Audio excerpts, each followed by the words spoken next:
I am absolutely and utterly a believer in hard work. I'm a proponent of hard work. I have all this money and all I do is work. My entire life is work. This podcast is work. I'm getting in the car. I'm going to another meeting. Work. I'm going to fuck a bitch. That's work. People who are in charge of the world don't care about anyone but themselves. They don't care about you, whether you're gay or straight. They're not interested. What they're interested in doing is controlling the minds of people and affecting the way people operate in a way which is beneficial to them. I don't want to get too political on this podcast and say what they're really doing because the video will get taken down. Once you get to a certain level of incomes and wealth, everything becomes free. And that's what I'm like now. I don't know the price of anything I eat or buy. If it's not a house or a car, even most supercars, G. I don't even know. Most recently, there was allegations, right? Yep. To do with human trafficking and stuff like that. Oh, we'll talk about that. For every dollar you make, for every pound you take, you took it from someone else. You don't make money, you take money. You're not the Federal Reserve. You can't create money from thin air. Every single pound in your bank is money you took from someone else. Who is the real Andrew Tate? It's a good question.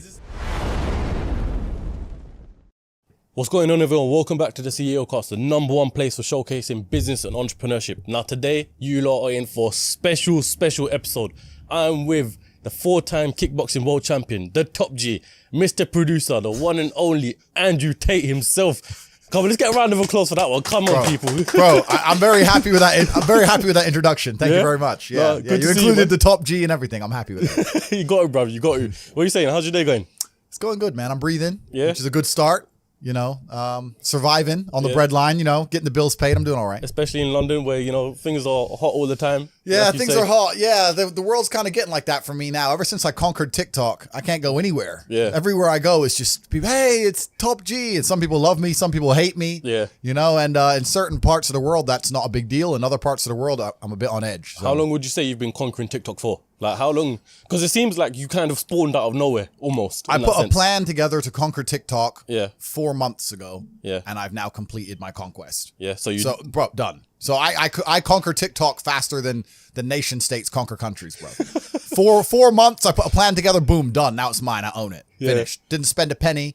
Didn't spend a single penny on advertisements. I don't even have a TikTok account myself. Yeah. I just put a plan together. We made it happen, and it's done. So. I want to get to that plan later on because from what I've thought, I haven't asked you directly. I'm going to ask you on this podcast, but it seems like a genius strategy. I think I know what it is. Yeah, I'd like to say I know what I'm doing, right? Yeah. I must be doing something right. Yeah. Because life seems to be going pretty well. So we put the plan together and then we executed it. And a lot of the time, it's not just the plan; it's the execution and the tenacity behind the execution. Yeah, we were tenacious, like we always are, and we moved with speed and we got it done. Before we get into it, make sure you subscribe and set the bell notification to all so you never miss a single episode. You know what? This is why I wanted to get you on, because a lot of things that you say, a lot of clips that I see, resonate with me. Like, you see this your typical motivational speech, that shit don't motivate me. I'll be honest. There was a speech I remember about how much you want to succeed if you know, something to do with breathing. This guy called Eric Thomas. Yeah. That shit, I remember everyone was like, that's so motivational. It didn't hit me. I'd rather have Andrew Tate call me a brokey, call me a fucking wagey. Actually, I'm not wagey, but I'd rather that shit motivates me. Well, you know what I mean? Yeah, and that's the thing about the way I talk and the things I say. Some people find it inspirational, and some people are upset by it, and their ego prevents them from learning from it. Yeah. But it's the kind of people who are really genuinely upset by what I say are the kind of people who can't truly learn anything and become successful in life. Yeah. I obviously know what I'm talking about to some degree, right? So if Mike Tyson walks in here and tells you he's going to teach you how to box, and says, you can't fight, you're a pussy. If that upsets you, then you can't learn, right? It's Mike Tyson. Just shut up and listen. Yeah. If someone, Richard and me, comes along and says, Andrew, you don't know shit, you're a dumbass and you're a brokey, I'm going to sit there and go, okay, maybe I am a brokey, Elon.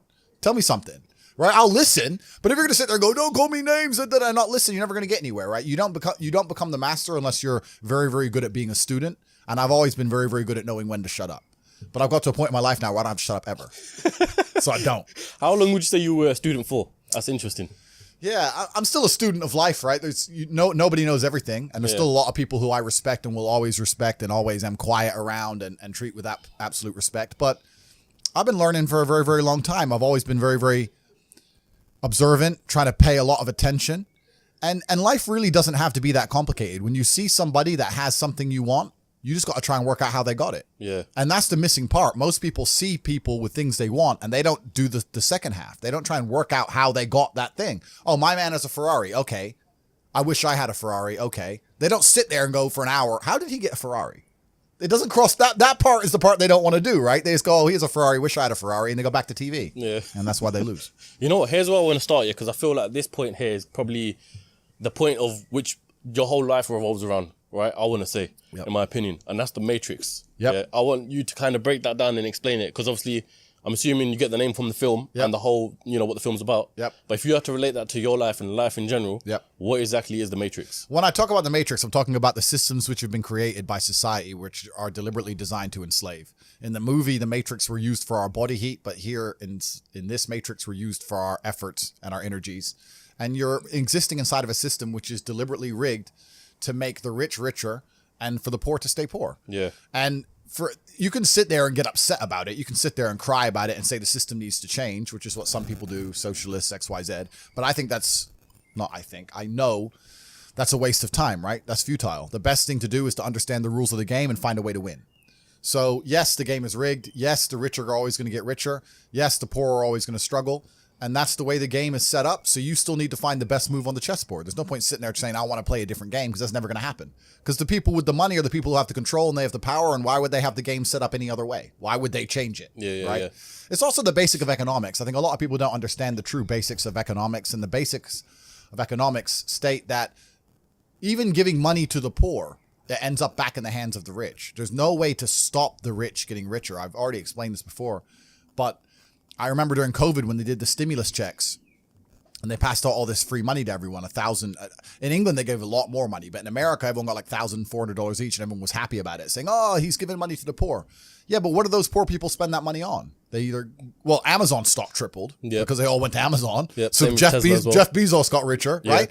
But the fact is that there's less companies than there are people. All those $1,400 checks amongst all those people at the bottom ended up in the hands of a few companies. And the rich got richer, and you can't stop it. Doesn't matter if those people invested their money. Doesn't matter if they bought stocks. Doesn't matter if they bought a crypto. Doesn't matter if they bought a house, whatever. The people who have the assets and have the companies and have the control are always going to end up getting control of the currency, and they're always going to be richer. So that's kind of how it works. And it's getting worse and worse. It's have-nots and have-yachts. I think it's all about being opportunist, right? Because there's a lot of crypto people here right now. And I remember you was on your video or something. Crypto was at a point where it was like £3,000. So what's that, about $5,000? I want to say something like that. I think more or less everyone here bought some. Yeah. But the whole general public thought it was going to shit. Yeah. And the opportunity there, no one grabbed it. Yeah, and that's another thing about opportunities, right? Because you have to be positioned to take advantage of opportunities. Yeah. It's like in chess, they say good moves come from good positions. It's true. You can't find a good move from a terrible position, right? If you're sitting at home with no money, it's hard to invest in Bitcoin at $1. It doesn't matter what it goes to, right? You got to be in a good position to take advantage of things. So you've always got to be in a position where you have a good network, you have good information, you have some kind of liquid money, you have the ability to survive without that money, you can take a risk. Like, it's hard to set yourself up. I'm in a position now where I'm in the NBA. I'm an NBA player. I can never go broke again. So it doesn't matter, right? Once you're in the NBA, I can throw $1 million at something. It doesn't matter if it works or not. So for me, it doesn't make a difference. And that's why it's so much easier. They always say the first million is the hardest, and they're completely right. Once you get to a certain point, you can gamble to a degree, right? Well, doing my research and stuff, you haven't always been a multi-millionaire, I want to say probably near billionaire level or something like that. So when did you clock all of this? When did you find out this side of life? I always knew that the Matrix existed, and I always knew that the traditional systems and From what age did you know? Say again? From what age did you know? I always knew. Okay. I just knew. Even when I was going to school and they're sitting there going, you're not going to get a good job if you don't get good grades. I was the one sitting there going, you're a liar. Shut up. I just knew the teacher was lying. I knew school was bullshit. I knew college was bullshit. I knew university was a lie. I always knew it was a trick and a con. I didn't truly understand things to the level I understand them now. But I had an intrinsic understanding, and I think everybody does. If you're in a gas station and it's 3 a.m. and a Lambo pulls up and a guy gets out of it, you're thinking criminal, drug dealer, gangster. Yeah. You're not thinking, he has a uni degree. Because you're not going to think that. So when you see money, people don't even associate the money they see with university. But then they go, I want to make money, so I'm going to university. It doesn't make sense. It doesn't make sense at all. So I think everybody knows that the system and the path they lay out for you is not a path that's going to lead to where you want to be. And I didn't know what the other path was, but that intrinsic distrust for the system and that distrust for the things they wanted me to do made me search for other avenues. And then I found them, right? And if you speak to the people who are richest, if you speak to the people this is for everyone at home as well. If you speak to the people who have the most money and go up to them and say, hey, what made you rich? None of them say school. Do any of them say school made me rich?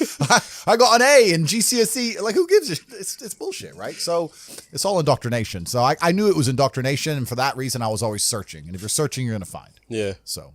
No, I always believe that as well. 'Cause growing up as well, I always thought that, here was my theory. I've got a theory of business studies. A lot of people thought I was full of shit and stuff, yeah? Yep.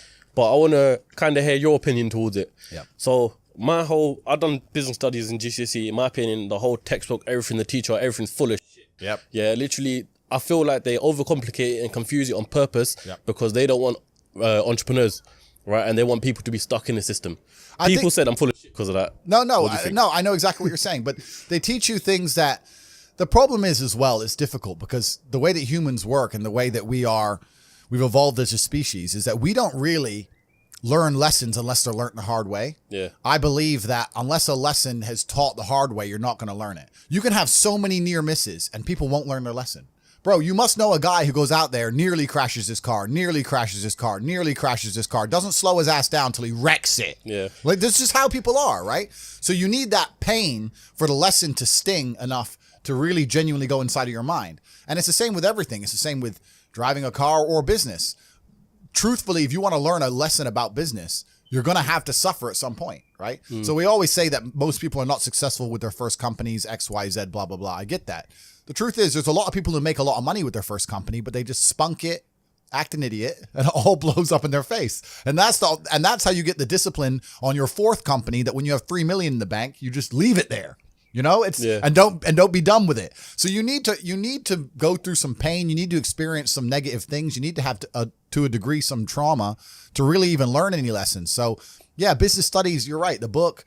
That's not going to teach you anything about business. You need to get out there on the streets. You need to make mistakes. You need to suffer. You need to have the tax man knocking at your door. You got to deal with all that stuff so that you make sure it doesn't happen again. I really think that humans are stupid enough to only learn the hard way. That's kind of how it works. This episode is brought to you by Crep Chief Notify. In my time in business, I've learned that you need to seize every single opportunity, regardless of how big it is or how small it is. It's all about taking the first step. So for you watchers out there right now who want to become successful, just like Tate himself, this is a perfect way for you to find your first side hustle. Reselling is a great and easy way to start making money alongside your main job. For me personally, alongside of my podcast, I've been using Crep Chief Notify since November last year, and on average, I've been making between £700 and £1,500 a month. Their platform literally tells me what to sell, how to acquire it, where to sell it, everything you need to know, so it takes up minimal amount of your time. Like I said, I've been making anywhere between £700 and £1,500 a month. That's only doing a few hours a week. It's quite simple, to be fair. All you got to do is sign up to their service. They show you what are the current hot products to resell, where to get them, and where to sell them. But not only that, but the plus side of it is as well, there's over 50,000 entrepreneurs that use their service, and as we know, your network is your net worth. So if you weren't already signed up, make sure you sign up now. So get started on your first side hustle today using Crep Chief Notify. Sign up using the link in the description below, and you'll be one step closer to the life you've always dreamt of. Like I said, the link is in the description as well, so make sure you sign up right now. And also, they've got a YouTube channel, just write in Crep Chief Notify, and you can see exactly how the whole platform works. Before we dive more deep into your story, firstly, we need like 20,000 likes on this video. Secondly, I want to ask you one last question before we dive deep into your life here. I googled your net worth, right? Okay. And it says $30 million. How accurate is that? Because let me say before this, I see a $5 million Bugatti, and I'm like, maybe a guy with $30 million won't spend his money on a $5 million Bugatti. Don't make sense. So he's probably got some. Yeah, you know what's actually the saying? If you know what you have, you ain't got much. That is completely true. Yeah. I don't have a clue how much money I have. When I was broke, I knew exactly how much money I had. I had 117 pound in the NatWest, and that was it. I'm poor, rent's paid, I ain't got nothing else. When I was broke, I knew exactly how much I had. But now I'm at a point where it gets really difficult to truly measure how much money I have, because you have cash. Okay, that's easy. I have some crypto, which is constantly fluctuating. And then you have assets, and the price of the assets is constantly fluctuating. And then I have companies and income streams, which need to be valued. And how do you value them, right? They can be an 8 times multiplier in some circumstances, and others they'll be a 10 times multiplier. So it's really difficult for me to put a value on it. If you were to say to me, how much money do I have in the bank? But then even then, because I've got to be careful what I say on this podcast. But even then, once you have a healthy respect for money, once you get past a certain amount of money, you don't need it in the bank. Like there's no point in me having 50M liquid in the bank. Why? What am I going to buy? You know, you're like, as long as you have whatever you have in the bank to run around the world with, you have enough. So you try and put that money to use, right? You buy assets, XYZ. So it's really difficult. I mean, I have my online school, which we'll talk about later, Hustlers University. Yep. That's already been valued. That was valued at 300 million. When did you start Hustlers University? A year ago. A year ago. Fuck. Yeah, and that's valued at 300 million. Yeah. So, but then I ain't gonna sell it. So, but then again, I had a valuation between 280 and 340. So again, how much money do I have? I don't know. I could, if I really wanted to, if I wanted to sit here and say I was worth 500 million, I could prove that. Yeah. Yeah. If you sold up everything? If I wanted to, I could come up with 500 million probably. Yeah, I believe that. That's what I'm saying. A guy like that buy another Bugatti. I'm pretty sure I saw a vlog where you're gonna buy another Bugatti. I've already bought a second one. Is it? Yeah. Which one? I've put another order down for another Chiron. So it's because that's the only one that's out right now. There's a Roadster coming supposedly. I've heard rumors of. Yeah. I've bought a Kernenzeg as well. I got a Jamera on the way. Yeah. I'm talking to Pagani. I saw that you about put it on your story, so I assumed the new probably. Pagani. But you know what? This is another thing about money. I'm gonna sit here and I'm gonna complain. This is gonna upset all the brokies at home. There's nothing to fucking buy. Like you buy 3 or 4 diamond watches, you buy a couple suits, you buy some cars. What else? What else is there to buy? You end up just spunking it on bottle shows and $10,000 steaks. There's nothing to buy. You can go on a holiday and travel, blah blah blah. But if you're actually looking for physical items, things to own and buy, there ain't much to buy. Okay, you can buy property. But property is a funny one for me because I'm very anti-governmental as a person, and I think that property is one of the big tools the Matrix uses to enslave. To keep you in the system. Completely, man. You buy a $10 million house in whatever country, you don't want to piss off the government of that country. Yeah, but saying because you'll lose that house. Saying that, I know you bounce everywhere for different locations. Yeah. Yeah. But what about buying houses in different locations? You still don't agree with that? Nah, because then you got headache if you got to look after it. Now it becomes a job, right? Yeah. There's a lot of people who talk about passive income, and we'll talk about passive income because I think that's the biggest scam on the planet. The idea of passive income in and of itself is a lie. You're the first person on the podcast to say that. bro. Yeah, no, like everyone goes, oh, I want passive income. Well, of course you do. Everyone wants passive income, but tell me how you're going to get it, because only having tenants is not passive income. Ask anybody who has tenants. It's fucking headache, right? Yeah. If I have a house XYZ, I got to make sure it's looked after, not broken into, the electricity's on, it's cleaned. I got to get someone on the ground. My assistant's got to deal with it. Now it's just got to be something to deal with. And once I got a bunch of money, what I really wanted more than anything was freedom. There's a bunch of these real high-level crypto guys, you know, like the guys who invented Ethereum and all that, yeah. the autistic guys. They don't own anything. And I kind of get that. I'm at the point now where they have a backpack of their possessions, and if they want a house, they rent it. They want a Lambo, they rent it. If I need to go somewhere, rent. I don't own anything. I don't have any hassle. Nothing's in my name. No government can take anything from me. You know, you get to a point of wealth where you kind of start thinking, do I want to have all this crap now I got to deal with? Really, you want peace of mind. And I have enough troubles in my head. I don't need to be worried about my mansion in Santa Monica, which has been broken into. And I don't even go there. Do you know what I mean? It's just long. So that's that. And then also what I was saying earlier about property being a tool to the Matrix. If you buy a $10 or $20 million property under a government, you can't piss that government off. You can't disagree with that government. You can't, if the tax authority of that government says you owe them money, you better fucking pay it. Or you're going to lose a house, right? Yeah. If they say you better take an injection in your arm for the good of society, you better take your vaccine. You better put your mask on. You can't even get a parking ticket, my G. Listen, if I'm in England right now, I don't own any assets in England, right? And I pull up in the DBS. Have you ever seen James Bond look for parking? Me neither. No, fuck no. He parks up and gets out. That's what I do. Park up, boom, get out. I don't look for parking. They put a ticket on the DBS. Let's say I decide not to pay that, right? What are they going to do? I don't have any assets in the UK. They're going to make a bunch of letters, send it to a bailiff. Bailiff's going to drive around the UK. I don't even live here. Boom, it's over, right?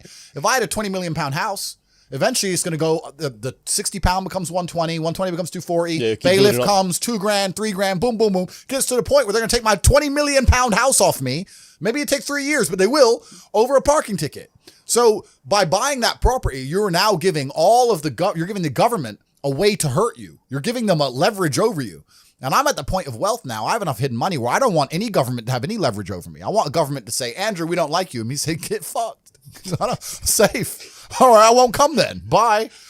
And that's the problem with property. Property is a tricky one. I know you can make money with it, but you have to understand that they'll use it against you, man. It's a leverage. So, but let me ask you though. I completely understand the whole concept of coming out of the Matrix and stuff. Yeah. But for what reason? Like, what's the end goal? Like, where do you see your life in terms of in the future? I'll tell you why. I always knew I wanted to escape the Matrix before I escaped it. And let me tell you why. If COVID has not woke people up in the last 3 years, I don't know what's wrong with you. The government came along, closed your business down by force, forced you to have a medical procedure you didn't want, made you stay in your house and cover your face. because of something with a 99.9% fucking survival rate. They come along and literally broke every single rule. They broke the Geneva Human Rights Convention. Every single law that they wrote themselves, they just broke them all under the guise of safety. More people committed suicide from mental health issues, or more people died from missed doctor's appointments for real diseases because of this crap. They came along and did it because they were told to by someone above the government, because the government's not even in charge of anything. And now they've gone back to normal. Everyone thinks they're not going to do it again for some other reason. You think across the next 30 years they're not going to come back with some new shit? Fuck them.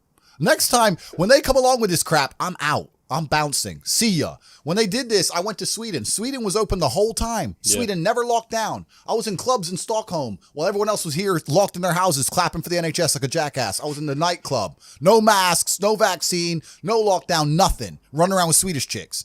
So I just run to freedom, right? But if I had, let's say, a big property within the UK, I can't just say, fuck the UK. Yeah. So once you escape the matrix and you try and find a way to get your wealth outside of the system, then you can exist geographically anywhere. And once you can do that, then laws don't really apply to you. If they made a law in the UK I was unhappy with, I'd just leave. And if they made a law in Romania where I live I'm unhappy with, I would just leave.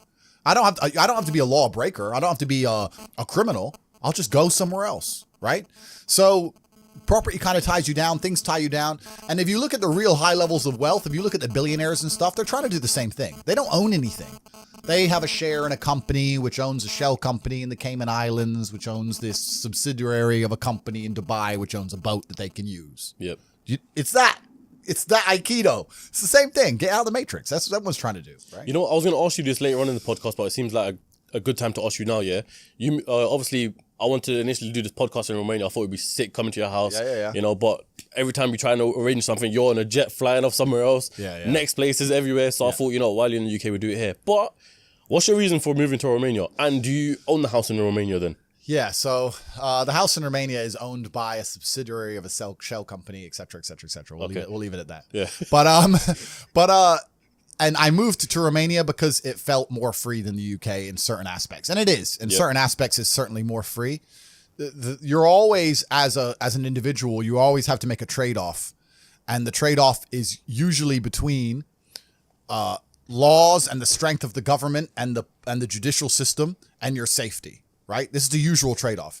So Dubai, which I love and I spend a lot of time in, the judicial system is extremely harsh. The laws are extremely harsh, but it's very, very safe. I'll accept that trade. If you give me a powerful government and a powerful police force, but you give me my safety to wear a $5 million watch, I'll take that all day.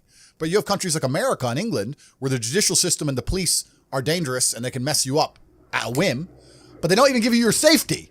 So now I have to be scared of the cops arresting me for no reason and the criminal killing me. So they don't even give me a fair trade-off. So in my view, if I'm going to live in a country with a strong judicial system and a strong legal system, I want them to provide me my safety on the street and the safety of my family. And if they don't do that, I don't see why they're seen as so strong. There's countries in Africa and Southeast Asia, et cetera, where the judicial system's a joke. Then fine. The streets aren't safe.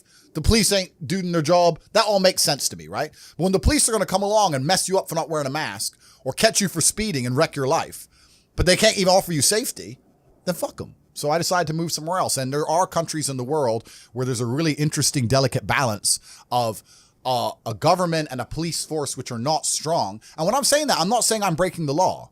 I'm not saying it in that way. I'm saying that minor infractions or tiny things I'm not going to be persecuted to the end of earth I would in the UK for a parking ticket. Yeah, it's right? mad because they literally say in the UK all the time, people get caught more for speeding and shit like that than people getting caught for stabbings. 100%, right? And this is what I even said. Like in Romania, you don't get parking tickets. You just fucking park. You just dump the car, nobody gives a shit, right? So it's just a different way of life over there. But at the same time, Romania and a few other countries in the world, a lot of them are in Eastern Europe, they have a strong morality because they're very religious countries. So although the police are not seen as a strong police force, they're not like the English police, they're not as well funded, they don't have as fast cars, whatever. Yeah. It's actually very safe because people just have a different view of life. Yeah. So it all adds up. So I moved there purely for small things, bro.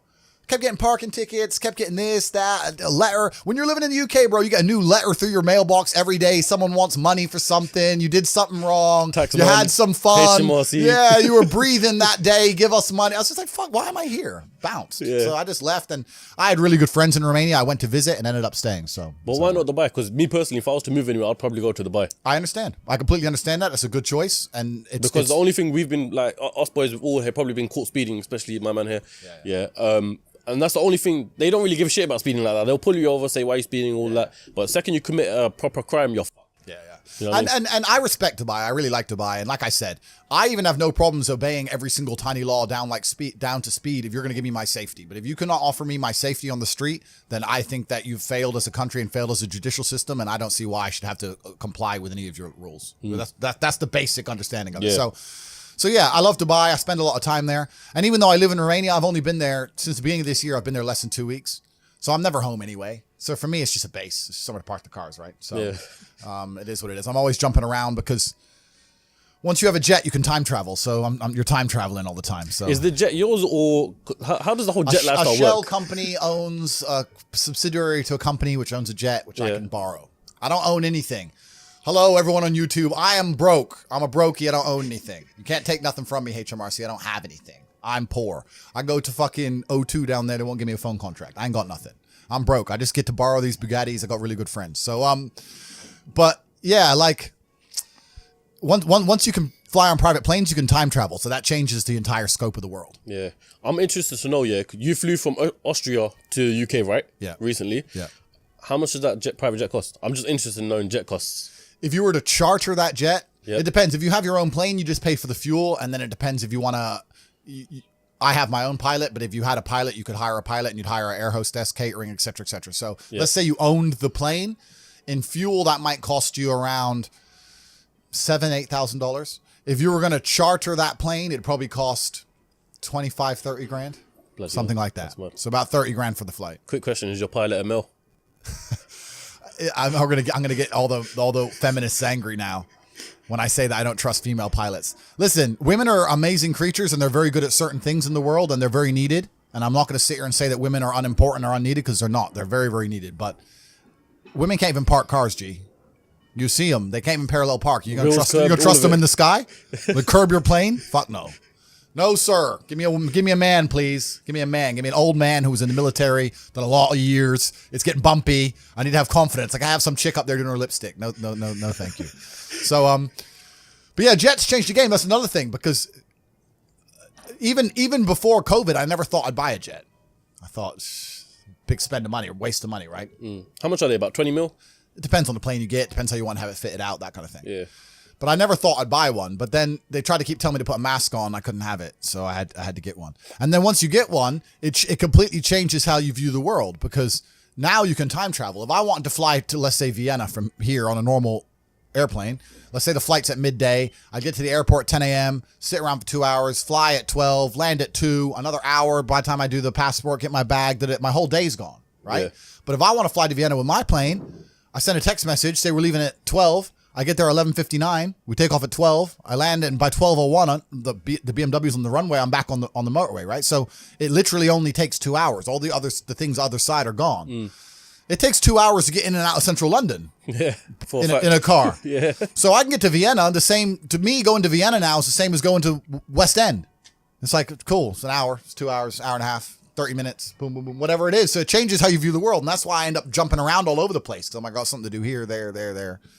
So it's 4 or 5 countries in a day sometimes. And that's you're like, bro, let's organize this thing. I'm like, I don't even know what I'm doing by 6 p.m. Bro. I don't know what I'm doing next week. I appreciate the fact that you're here. I actually got shook because when we were talking about doing this on Friday, I saw your story and you were jetting off again. I thought, fuck, like, what's happening? And then you're back because anyway, yeah, bro, it never ends. So I have to stay flexible. There's a lot of things I have to do in a lot of places, and I wake up each day and decide which one's going to get done. And yeah, it goes. You know what? I think now is a good point to transition all the way back to now you understand your lifestyle how it is now. Let's dive it all the way back to the point where you're a brokey. Yeah, the good old days. The good old days. Yeah. Some of the best days of my life were brokey days. Bro. You think? Yeah. Yeah, man, I miss the brokey days. Why? Because when you have limitations, money makes it fun though. Money does make life fun, but when you have limitations, you're better at living in the moment and you're better at appreciating things. So what happens is now at my point, right? No matter how much fun I'm having, it's always, even if it's only 1% in the back of my mind, that it could be more fun somewhere else. If I can go anywhere I want all the time with no limitations, I never have to turn up to a job. I don't have anything I have to do. I can go anywhere, right? And I got a plane waiting for me. If I'm in Marbella in the middle of a party, no matter how good that party is, how much fun I'm having, whatever girls I'm with, whatever, and my boy texts me from Mykonos saying it's going off in Mykonos. Part of me is thinking, should I just, I can get there by it's 3 a.m. now. I can be there before the club closes in Mykonos. And then it's hard to just live in the moment and be happy with what you're doing. Does that make sense? Because there's unlimited choices. It's like going to Tesco. If there's only one sandwich, it's fine. If there's 100 sandwiches, you start reading every sandwich. Which one's the one I want? Maybe that one was better.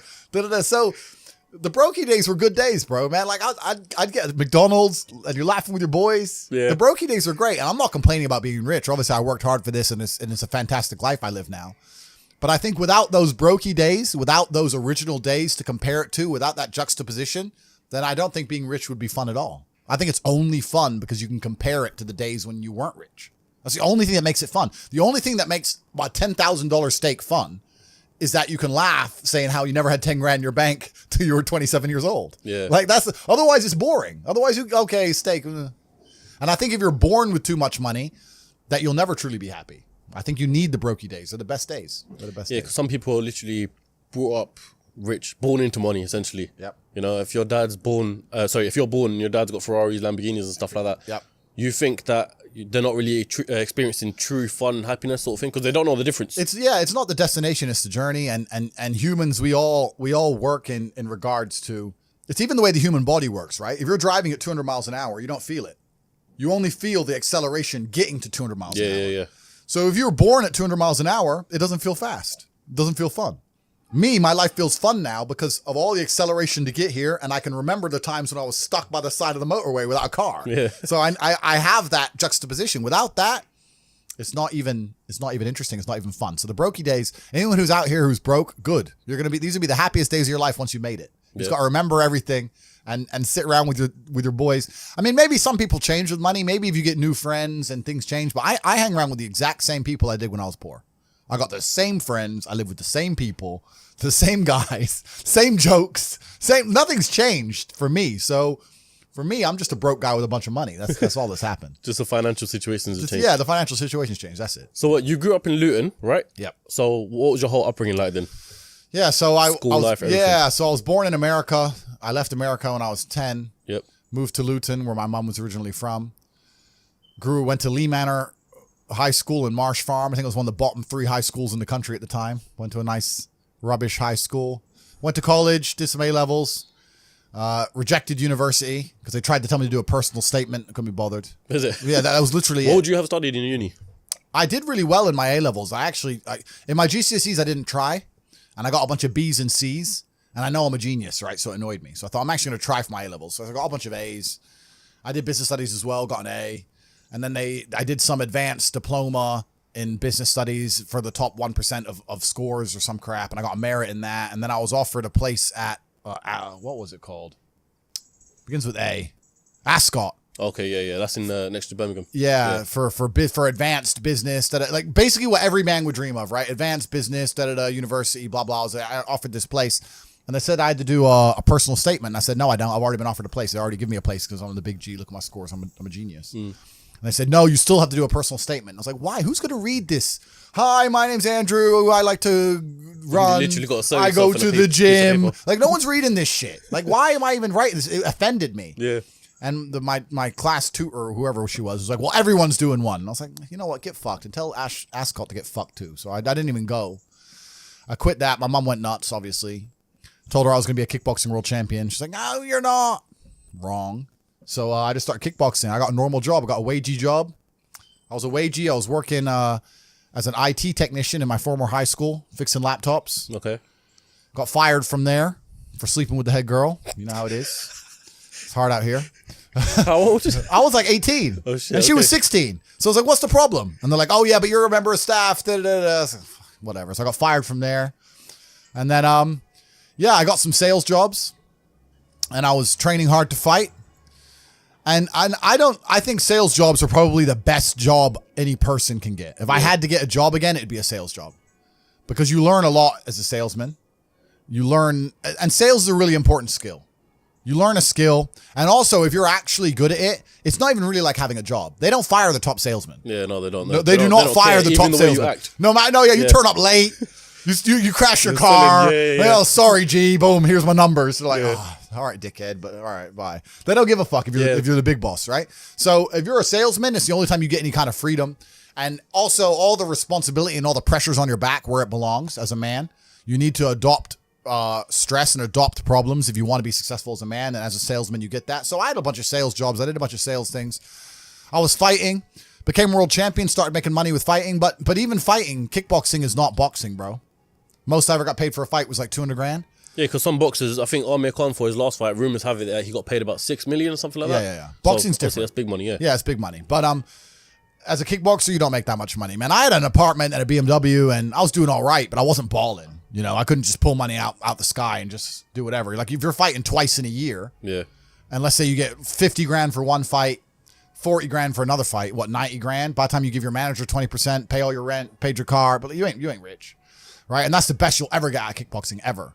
Well, even at top level. Top level. You have to go to UFC, and even most UFC fighters have no money. Yeah. You got to be the champ to get paid. Yeah, people saying Dana White robs their fighters. Well, I mean, the thing is with the UFC is that everyone says Dana White should pay them more, but look at how liquid the UFC is. Even during COVID, when basically every other organization couldn't function and shut down, he managed to keep shows running. He managed to keep UFC running, keep fighters getting paid, keep fighters in shape. I mean, I know a lot of kickboxers who didn't have a fight for two and a half years. How are you going to stay in shape for 2.5 years? Yeah, and then you come out doing what? Yeah. How are you going to drive to the gym every day, eat good every day without you're not even getting paid to fight now?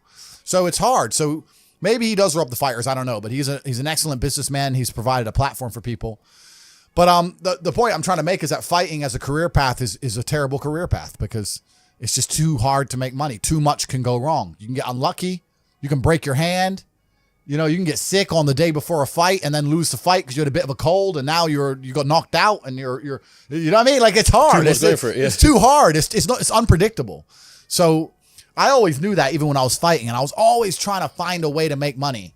Even when I was fighting, all I did was try different ways to make money. I tried a million things, and that's what you have to do. You have to try a bunch of things and learn a bunch of lessons until you finally find something that works. So, and when did you find when did you have like your first taste of true money sort of thing? That's a good question. And I think one of the reasons why I was so motivated to make money is because even when I was completely broke, through fighting, I had access to a lifestyle. I saw money, right? So, man, I can tell you stories now that even sound stupid to me. I went to Deauville, France to fight for a world title. And I was sitting there and the promoter hadn't turned up yet. And I ordered 2 waters, 2 Perrier. Yeah. And they came and they were like €9 each. And I paid for them. And I said to Tristan, 20 quid for fucking water. Because we're brokies. We're just like, and he's like, yeah, that's crazy. And we look around and there's all these tables just with water, champagne, food, you know, like $1,000 lunches, 1,000-pound lunches. No one gave a shit, right? And we're sitting there going, where are we going wrong with life? Like, we're worried about the price of water. That dude's got a lobster. He's got like a big bottle of champagne. He's got 3 chicks. Like, we're going wrong. So I always knew there was outside of the matrix. There were these people who were living in a way that money didn't have any significance. Money wasn't real to them. So I always knew it. I was always around it, especially through fighting. I went to a bunch of crazy countries, Kazakhstan, all these places. We're in Kazakhstan, a poor country. It's just G-Wagon, G-Wagon, G-Wagon, G-Wagon. I'm like, what's going on? Like, there are people who are living outside the matrix. And once you live outside of it, once you get to a certain level of incomes and wealth, everything becomes free. Like, when I was looking at the price of that water, no one else in that restaurant even looked at the price of anything. It didn't matter. Yeah. And that's what I'm like now. I don't know the price of anything I eat or buy. If it's not a house or a car, even most supercars, G, I don't even know. If I want the new Maserati, the MC20, the Spider, I'm just going to text my boy, yeah, fully spec, every option. And it's going to come out the bank and I ain't going to notice. Like, it doesn't make a difference. If I have 11.8 million or 11.4 million, what difference does it make? It doesn't mean anything. Yeah. So you get to a point where the whole world's free. And then you start just buying stuff, not because you want it, but because it's completely free. So even if you 1% want it, right? You're like, oh, well, maybe I might use it once. 400 G's. I might drive it one day this summer. Yeah. You know, and that's how you get to. It's the same way people just buy coffee at a whim. You end up doing that with everything. So I always knew that kind of life existed. I used to talk with my brother about it all the time. I was like, bro, we're doing something wrong. Something doesn't add up. We're still thinking in terms of like make money, spend money, money in the bank. It doesn't. There's people who are living for free and they just point at things and they get everything they want. And my brother used to call me crazy. He's like, what are you talking about? I was like, no, there's the matrix. We're inside the system. We need to escape. And now I managed to find a way out. So I always knew it existed. I was always looking for it. And it does exist, man. You can get to a point of income. You can get to a point of wealth generation where literally everything, I don't know how else to say it. I want to say it in a more articulate way for the sake of the podcast. The only way I can explain it is everything is free. That's how I view the world. Everything's free. If I want something, it's free. I want dinner's free, coffee's free, supercars are free, private jets are free. It's free. It's free. I just want it because all they want is numbers on a screen. Yeah. And numbers on a screen are what's the numbers on a screen? It's nothing. It's free. I don't know how else to say it. You're telling me if I give you some numbers on a screen, you're going to go and build me a W16 fucking Bugatti Chiron Pure Sport and you're going to deliver it to me in my house and you're going to put it in the color I want and it's going to be gorgeous and beautiful and everyone's going to be jealous and you're going to do that and all you want is a few numbers on a screen? Safe. Take it. Take it. I don't give a fuck. It's free. I don't know how else to explain it. That's the world. That's the level the world gets to. That's mad. That's mad.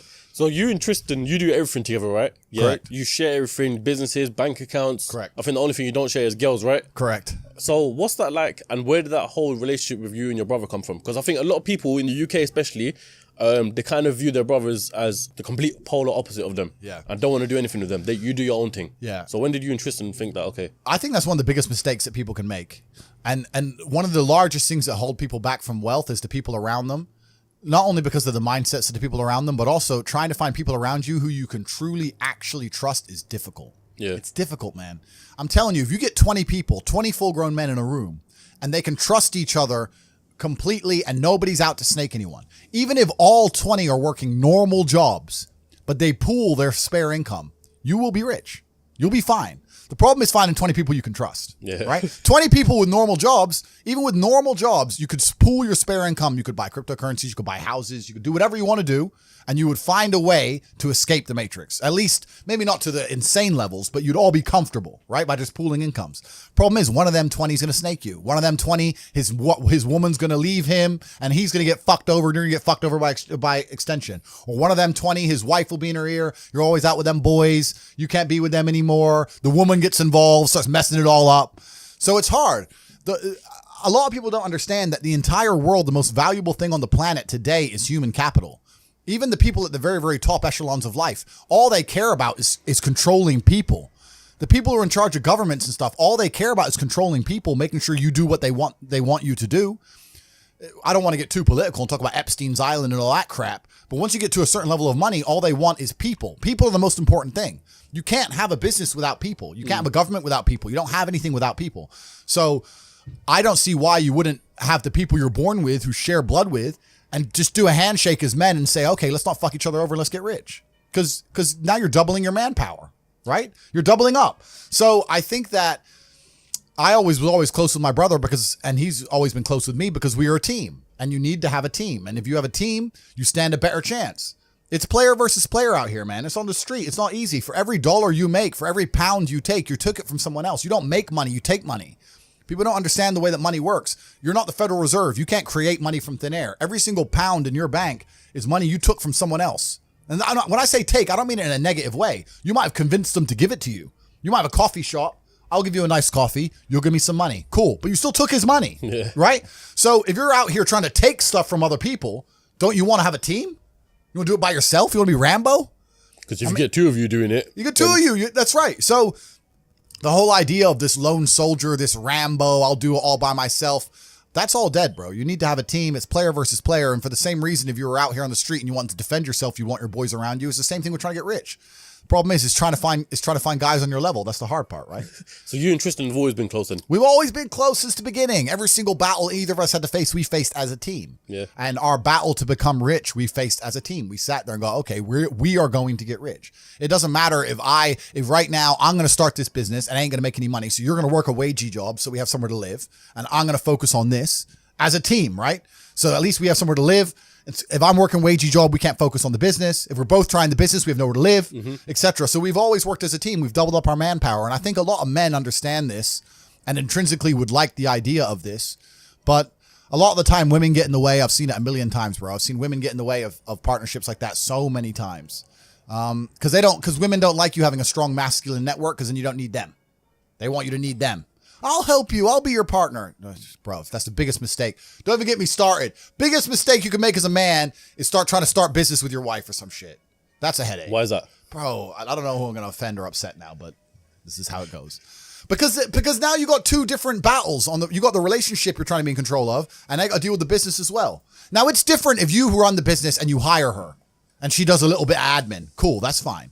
But I'm talking about, let's say... 50-50 business partners. Yeah, let's say your chick goes, I want to open a beauty salon.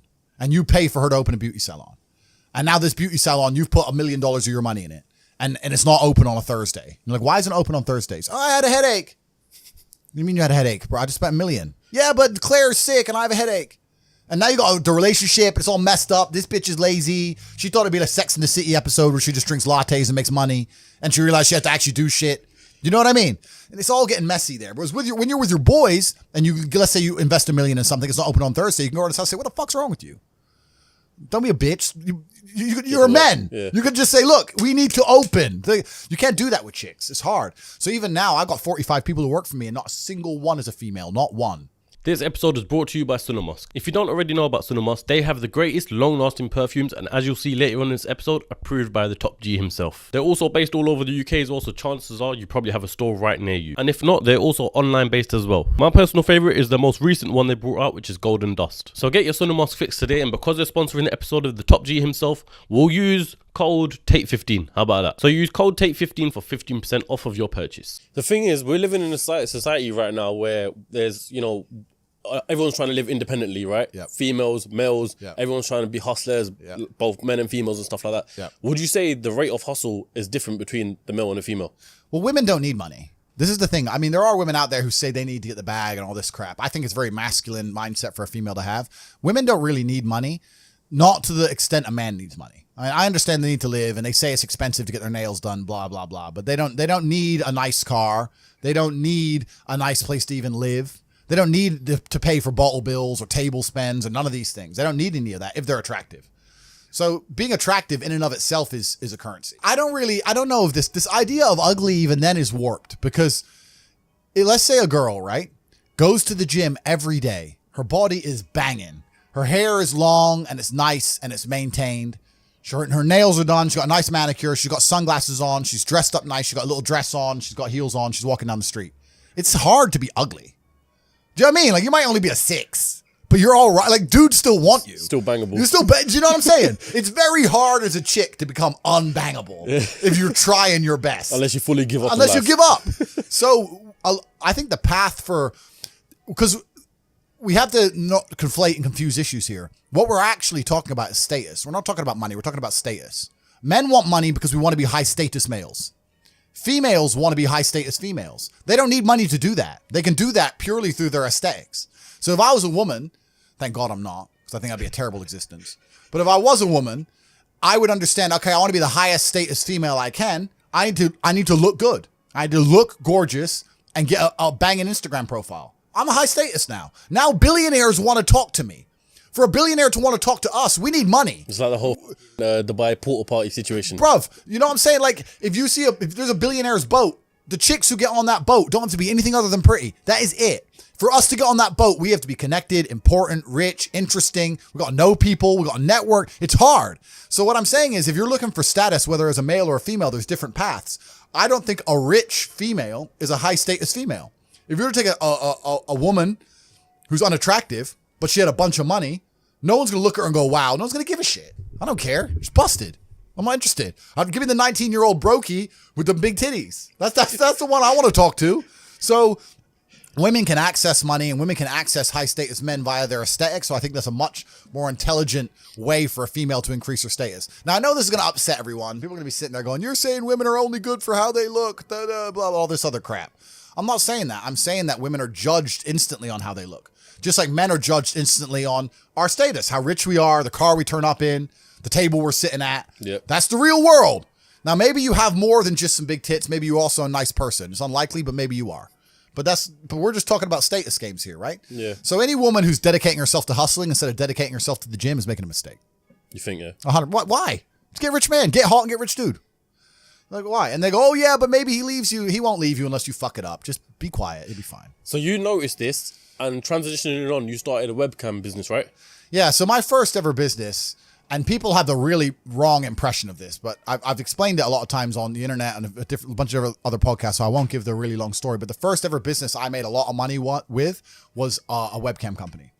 So how that company started, I've told the story. It was a really long story, but basically it's like the old chat lines. Used to have people on the phones, and guys used to call them up and speak to the chicks. That kind of modernized and changed to have webcams, including video. So I identified this, and I knew some girls who wanted to make some money. So I was like, look, instead of working in Starbucks or doing this other admin crap, come do this. I'll pay you triple. And then we started that. And that grew into quite a big enterprise. Yeah, across 6 months, I went from one girl up to about 10 or 11 girls. And we started doing 300,000 or 400,000 a month through these online websites that had guys sitting there talking to girls. Now, I want to make this clear. The way I became so successful in that business was because of all the business lessons I had learned from other businesses I'd tried before, right? If I had not tried a bunch of other businesses and some made money, some didn't make money, etc., I don't think I would have been nearly as successful. I approached it very much like a business. I was not thirsty. I wasn't trying to sleep with the chicks. I wasn't trying to be Dan Bilzerian, none of that kind of crap. It was very, very much a company. It was a business. It was super professional. It was handled in a very professional way. And I applied all the business lessons that I'd learned in my endeavors of the past. And we managed to make a whole bunch of money. The problem with a business like that is that there's a link in the chain, which is broken. Not broken. There's a link in the chain, which is always weak. Because you have me and you have the money. And there's something in the middle, which is unpredictable. And that's females. Got a bunch of women in the middle. Here's what I wanted makes to it ask. hard. Here's what I wanted to ask about it though, yeah? Because I got to ask this and I got to bring it up as well. Most recently, there was allegations, right? Yep. To do with human trafficking and stuff like that. Yep. And there was a video that went around of your house getting raided. Yeah. You and I think, was it Tristan as well? Who Yeah. Yeah, so what was all that about? And we'll talk about that. So that's not even related to the webcam company, but that's actually a good thing to bring into now, right? Because females are completely and utterly unpredictable. Yeah. So because we live in Romania and because we used to have a webcam company, which we closed like 6 years ago, I'm not even involved in that. Oh, you don't even have it anymore? No, nothing like that. So even though I'm not involved in it anymore, the actual story behind that is ridiculous. There was a girl from America who came to see Tristan. She was at our party, at our house. We had a big party. It was like 100 people there. Yeah. Her boyfriend caught her on Instagram. She said to her boyfriend, oh, no, I'm not at the party. I don't want to be here. I'll leave when I can. And turned her phone off. And her boyfriend, somewhere in fucking Oklahoma, calls the American embassy in Romania and said, my girlfriend's been kidnapped. So then armed police roll up to our house looking for this chick. But this is the next day. She's already left. And at our house, we have full CCTV. So they came and they arrested us. And was like, oh, they kidnapped this girl. The girl wasn't even in the house. And then they went through the CCTV and see her walking around eating pizza and get a taxi home. So they're like, oh, okay, sorry. And everything was dropped instantly. So that's just some stupid girl making up bullshit. But that actually ties into what I'm saying. The problem with the original business is you had me and the money, and in between was women. And women are unpredictable and women are emotional. So yeah, I became an expert to a degree at managing females. But there was always that link that was upsetting me. I wanted to be closer to the money myself. And I learned a bunch of things from that business, which I've applied to other businesses, and I've made a lot of money. But truthfully, we're living in a world now where the two things that the webcam business really is selling is it's selling attention, which is the first thing. We live in an attention economy. And also it's selling information. It's a service, right? It's not a physical product. So I sat there and I understood that even if I launch my webcam business, if I had a brand new girl, she has to get attention, right? People have to notice she exists to want to spend money on her. So you have to be an expert at soliciting attention. And then once you get the attention, you have to find a way to monetize it. So the girl would monetize it by sitting there talking away. You could advertise her and spend money. That's all advertising is, getting attention for money, right? Yep. So I understood a bunch of things. And when I closed that business, and I closed it because I couldn't be bothered with the female headache anymore, I still very much understood any business I'm going to launch from now on out, I need to find a way to get attention. Not in a negative way, not in an attention-seeking way, but that's what adadvertising is. Yeah, how do you get yourself out there? Yeah, how do I get attention in the world today, which is difficult? And then once I get that attention, how do I monetize it? Yeah. Because that's the world we now live in. Rihanna, when she launches a makeup brand, no one buys it because of the makeup. They buy it because it's Rihanna. She has attention. She can monetize it any way she chooses. Rihanna can launch a fucking clothing brand, makeup, sofas. Who cares? It's Rihanna. Yeah. She's going to sell. right? So that proves that we now live in an economy, we live in a world where the most valuable currency, the most valuable thing that exists is attention. It's extremely difficult to get because people's attention spans are lower than ever. Yep. Bro, they're non-existent. Have you ever watched someone on TikTok? Next time someone's on TikTok, watch them, because I don't have a TikTok account myself, but I see people on it. How long do they give a video to interest them? Maybe a third of a second. They're like, not interested enough, move on. Bro, that quick. If you don't get my attention in 0.25 seconds, I'm not interested, right? That's how hard it is now. So, and it's getting harder and harder because the apps and the algorithms are retraining our brains to do that. Yep. So now we live in a world where if you can find a way to hack these algorithms and you can find a way to get attention, and there's lots of different ways to do that, then you can find a way to monetize it. And off the back of that, you can become a very, very wealthy individual. See, this is where for me, it's, as you say that, it's clicking more and more in my head with Hustlers University, realizing that, to monetization and attention syncs together. Yep. That's why there's so many clips of Andrew Tate on TikTok. And so I was speaking about this with one of my guys, yeah, and basically we were discussing the fact that if you join Hustlers University, one of the things that you teach us to do, I don't know if you allow me to say it, is affiliate marketing, right? Yep. So one of the things that people can do is get a referral code for someone else to join Hustlers University, and that's why they're making TikToks, because if you check the pinned comment on there, it says join Hustlers University with this referral code. Correct. So and so like that. Correct. Yeah. That's so mad. Inside of Hustlers University, we have 18 modern wealth creation methods. So we teach how to make money 18 different ways. And when I say modern wealth creation methods, it's because a lot of the wealth creation methods that you're going to hear from older people simply don't work anymore. Such as property. Property. I mean, of course, the old guy is going to sit there and go, save your money, put it in a savings account, get a mortgage. Bro, of course that worked for you. You were putting money in a savings account, getting 4% interest. Yeah. Now they won't even give us 1%. You're putting your money in a savings account. You bought a house for 85 grand. Now it's worth $500,000.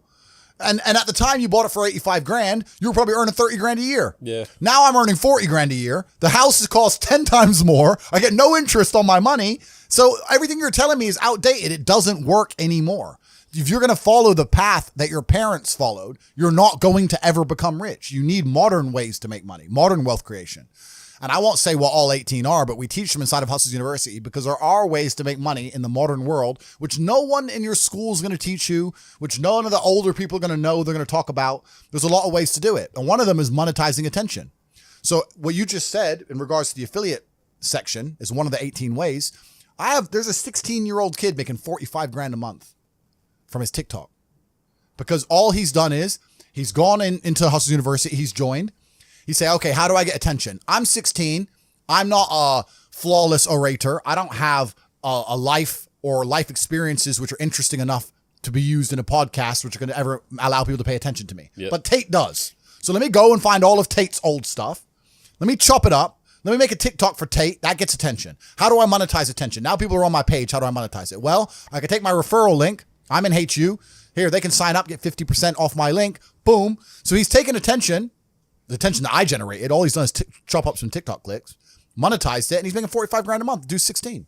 That's mad. Bro, so like it's crazy. So there's so much money that can be made, but you have to find a way to get attention in the first place, right? That's the hard part. And if you look at a lot of companies, so many of them have huge profit margins, but they have to spend all their money on advertising to sell any product, and then the margin gets wrecked because they have to get attention the old-fashioned way, which is advertising. And that's a very expensive way to get attention. You need to find another way now. And it's difficult. That is the only hurdle between being broke and being a billionaire. Attention.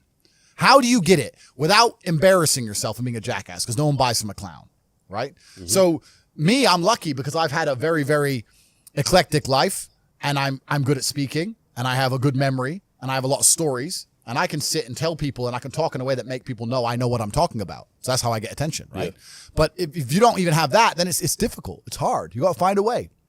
But yeah, that's what Hustlers University is all about. And we teach people how to monetize attention, and we have 17 other ways to make money. And now we have, as of this, and I'll check right now, I think we have 64,000 students. 64. I think I was watching an emergency meeting or a clip of it or something like that. I think you said at the time it was 32,000. 64,835 students. Yeah, mad. And what's impressive about that is not that I've managed to attract 64,000 people to join Hustlers University. The fact that they're staying. It's the fact they're staying. The fact they're staying means that there's 64,000 people making more money each month than they pay. It's only $49 a month, right?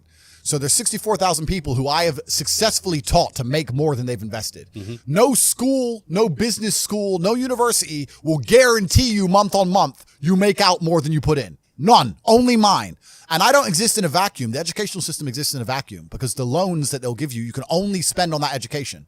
If they were to open it up to fair market, nobody would go university. If they're to say, here's 50 G's, you can buy Bitcoin, you can start a business, you can put a house deposit, or you can buy a degree. Who's going to choose a degree? No one. So they deliberately link the loan to the education and say you can only have one with the other because then they don't exist in a fair and open economy because they wouldn't be able to succeed in a fair and open economy because they are selling a scam. They're selling a lie. I exist in a fair and open economy. You don't have, if you spend $49 with HU, you can spend that on anything else. You can go buy Snickers. But on the contrary to that, go buy Netflix. Let me ask you this, yeah, because in the UK, a lot of people see course sellers as scammers instantly. Whether the course is good or not, people always say scammers, yeah. And there's some videos I saw about Hustlers University, people thinking it's a scam or it's not. So the argument I would have for you is, what's in it for you? Like, what do you gain from having a Hustlers University? Because you're rich already, so what difference does it make? That's right. So firstly, there's always going to be somebody who thinks it's a scam. And man, people are saying Bitcoin's a scam. People are saying some of the most fundamental, rudimentary, new financial systems on the planet, like the blockchain, are a scam. There's always someone who's going to say something's a scam. There's some people who are negative. And the reason that people are negative like that is because it is a disguise for their laziness.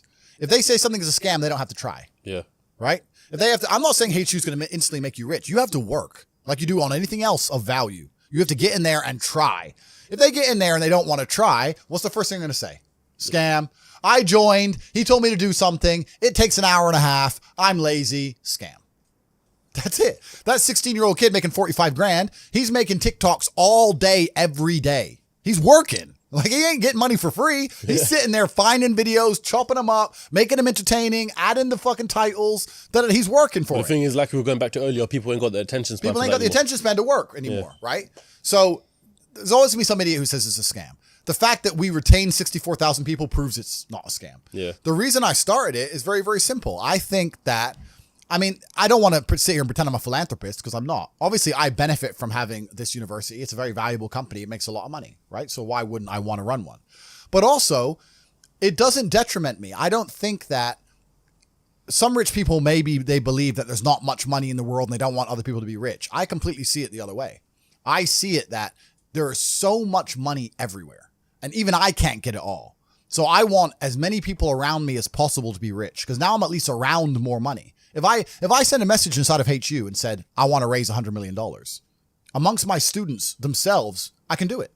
I've got my own venture capital firm now. I was like, boom, all right, 100 million, let's buy a yacht. Here, dish it up, bang, bang, bang, done. Yeah. Because all of them are making money. I want to know as many people with money as possible. So if I know a way to teach people how to make money, and I'll also make money for teaching them how to make money, and I now have people who I can talk to so I have access to the money they make, why would I not teach them how to make money? Now, the reason no one else has really done this is because I don't think anyone else knows how to make money as well as I do. And also nobody else can really prepare and build a platform like we have or do the work it takes. HU is extremely difficult to launch. It's not easy to find 18 professors who know what they're talking about, build an online platform, then you need the payment gateways. And then even when all that's done, then you got to find a way to get people to join. You got to advertise it. I don't have to advertise anything because I'm top G, everyone knows. But it's difficult, right? So we don't even have any competition. There's nowhere else on the internet you can go and spend $49 and sit for an entire month learning from 18 millionaires how to make money. There's nowhere else on the planet. No. It's the only place. So we have no competition. So we're about to conquer the world.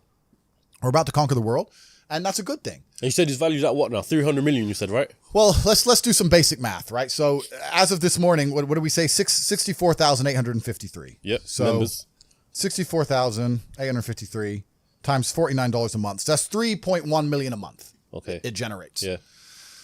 That's all profit. It's an online platform. No question. So what's that a year? 3 times 12 is 36 million a year.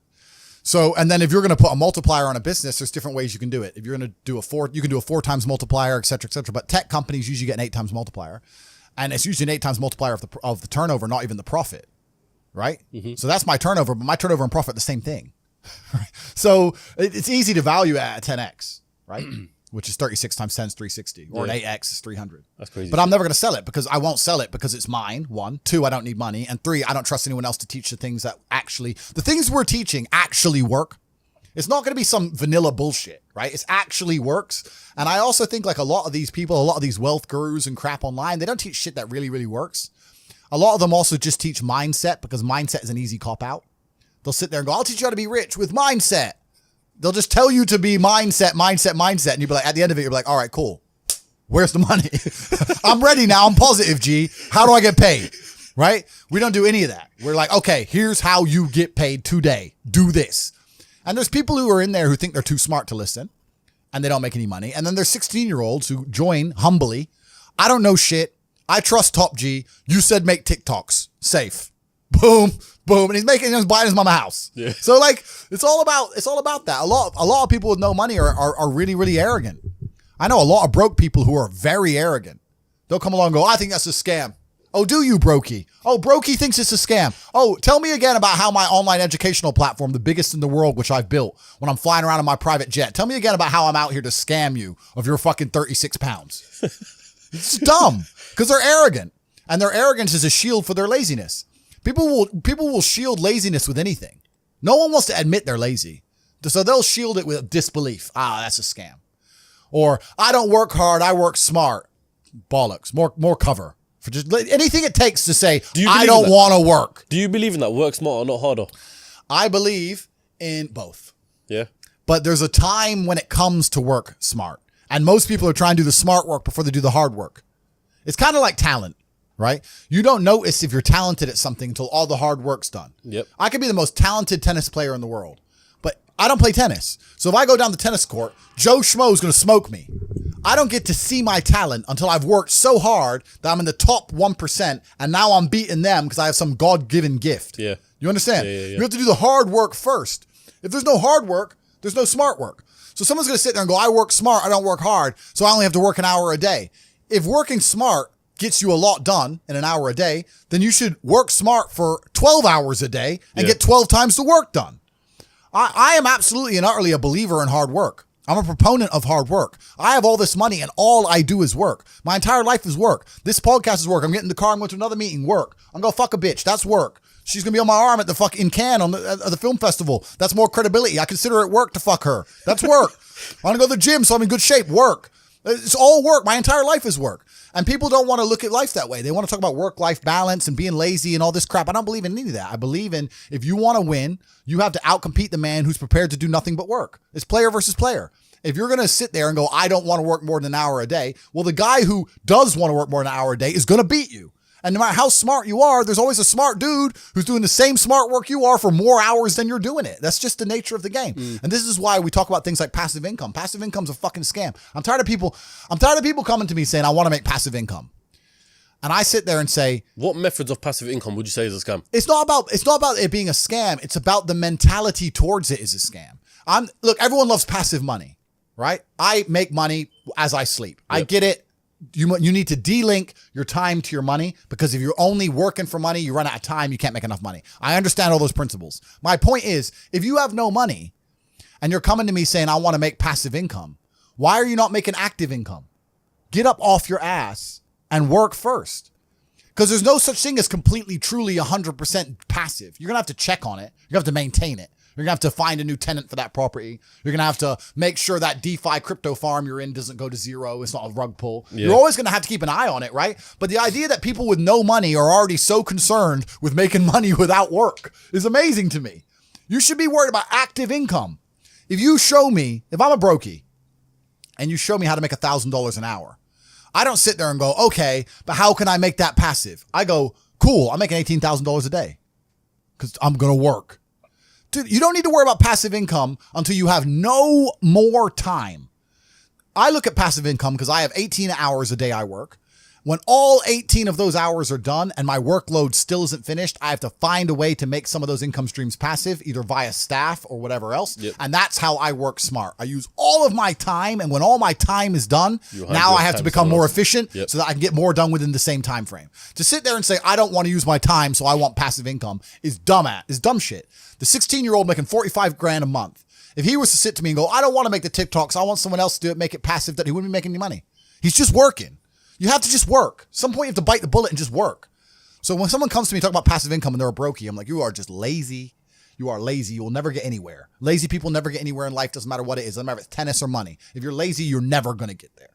That's how it works. See, that's what motivates me, telling people straight how It's it true, is. but it's fucking true, bro. They're lazy. And another thing about people is they're quitters. I can't stand quitters.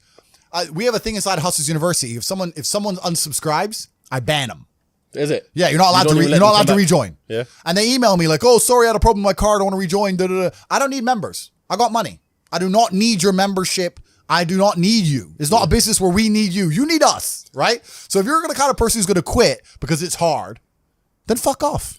I don't even want your energy around me, because quitters are the worst people on the planet. You can give a quitter absolutely everything and they will still fail. You can give it, doesn't matter what it is. If you go to IKEA and buy a flat pack fucking table and put it in front of a quitter, you will never have a table.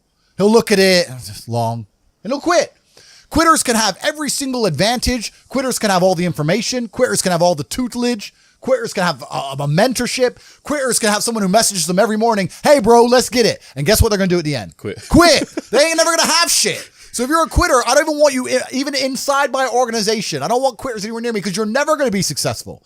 And the people who join and then quit because they had to do an hour's work are the people who come along and go, "Take this, maybe it's a scam." Idiots. Peons. They will stay brokies and wagies forever. Leave them there, right? You need the people who don't quit. I don't quit. Every single facet of my life is testament to the fact that I don't quit. When people see my plane in the sky, you can say whatever you want about me. You can call me arrogant. You can call me anything you want, but you cannot call me a quitter. I didn't quit. So that's the difference. When it was hard, I did it anyway. That's who I've always been. And if you don't have that kind of tenacity, you're never going to be anything. So the people who come along and talk about passive income, they sound like quitters to me. They sound like people who don't want to work. I love work. I'm ready to work. I'll dig a hole. Bro, you offer me $1 billion right now and give me a shovel, I'll dig a hole. I don't give a fuck. Give me the shovel, give me the money. I will dig a hole. I'm not afraid of work. One of the hustles that I want to move to that you've been involved in is casinos, right? Yeah. So I was watching a podcast and you overheard someone in the UFC or the Romanian UFC saying that they made $18 million a day in the casinos, right? Yeah. You don't own casinos. Yes. So yeah, I have a stake in some casinos in Bucharest. COVID came along and made that a bit difficult. Yep. But that's another reason why you have to diversify, right? So I'm involved in the casino business. I'm involved in a bunch of businesses. But that's why you have to diversify, because COVID came along and wrecked a whole bunch of businesses, but then also it made others a whole ton of money. Mm-hmm. That's another thing about making money and networking and that kind of thing. Once you can diversify, it's amazing. So they say don't put all your eggs in one basket. That's half true. If you have something and it's working, yeah, focus on it, make a bunch of money, but then you need to diversify and make yourself anti-fragile, which I'm glad I did. So the casino business, it's kind of new. It's a few years old, but I can't say much about it because we had a 2.5-year gap where they closed everything. So we just started again. But at that time also crypto went to the moon. So I threw like 2 million in Bitcoin, went up to 20 million, whatever it went up to. Yeah. Right? So that's how it works. You got to have a lot of pans in the fire and you'll be okay. So yeah, I've got the casino business running. I've got a few things running.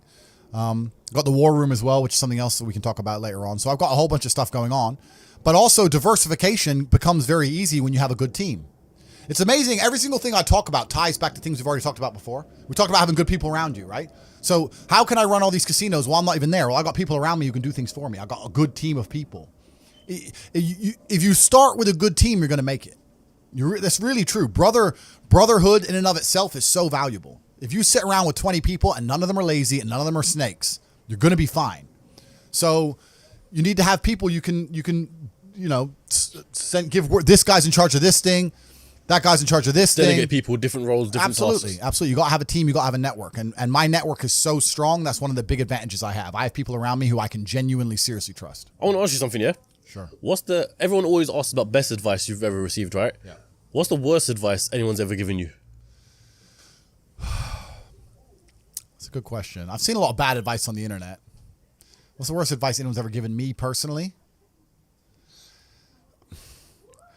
I never really listened to anybody. So it's hard for me to talk about advice because I never listened to it. The traditional path to wealth is terrible advice. To go to university, get a degree, get a job, blah, blah, blah. That's terrible advice. We already know that. We talked about that. I think follow your passion is also a terrible piece of advice. Yeah? Yeah.